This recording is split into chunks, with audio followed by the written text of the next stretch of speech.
यहाँ पर होकाई अपने बाण में एक एरो को फिक्स कर कहता है कि आजा लोकी, मैं तेरे ही इंतजार में था, और वो उस तीर को छोड़ देता है लोकी की तरफ। लेकिन लोकी उस तीर को कैच कर लेता है। तीर को पकड़कर लोकी स्माइल करने लगता है और वो तीर वहीं पर ही फट जाता है और लोकी की लैंडिंग हो जाती है सीधे स्टार्क टावर के ऊपर। लोकी को देखकर ब्लैक विडो भी स्टार्क टावर के ऊपर लैंड कर देती है और फिर उसकी लैंडिंग देखकर आ जाता है लोकी की धुलाई करने के लिए हल्क। फिर हल्क लोकी को सीधा ही कमरे में ले जाता है। अब लोकी का गुस्सा 7वें आसमान तक पहुंच गया था। लोकी गुस्से से कहता है कि बस तुम सब हमारे पैरों की धूल हो बेवकूफ इंसानों।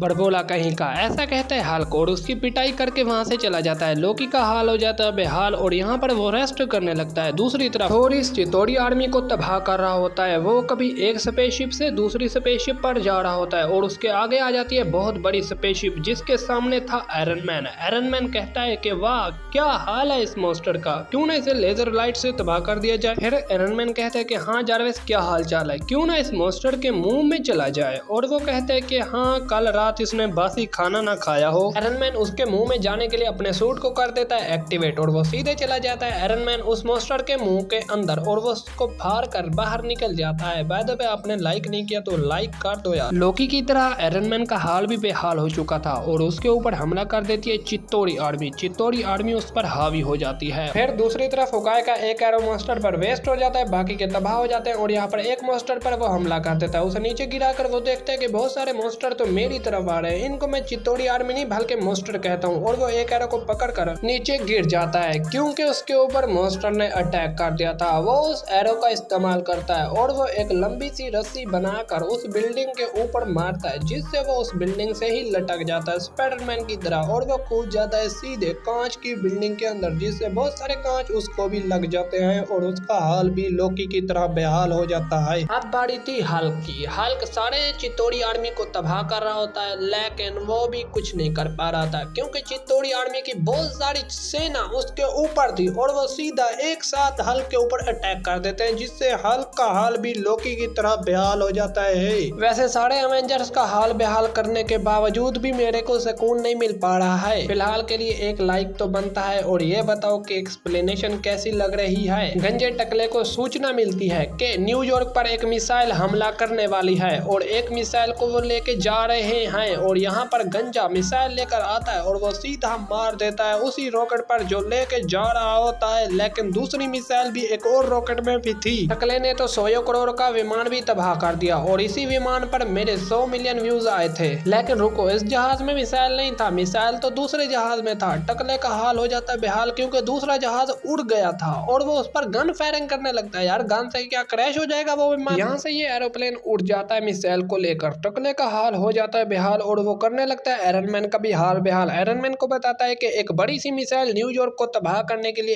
एक फाइटर जेट में भेज दी गई है, इसलिए अब तुम्हें ही कुछ करना होगा। फिर आयरन मैन जारवेस को बोलता है कि जारवेस जितनी भी पावर बची है वो मेरे सूट में डाल दो। जैसी पावर आती है आयरन मैन उड़ जाता है। बाय द वे इसका दूसरा पार्ट भी अपलोड हो चुका है।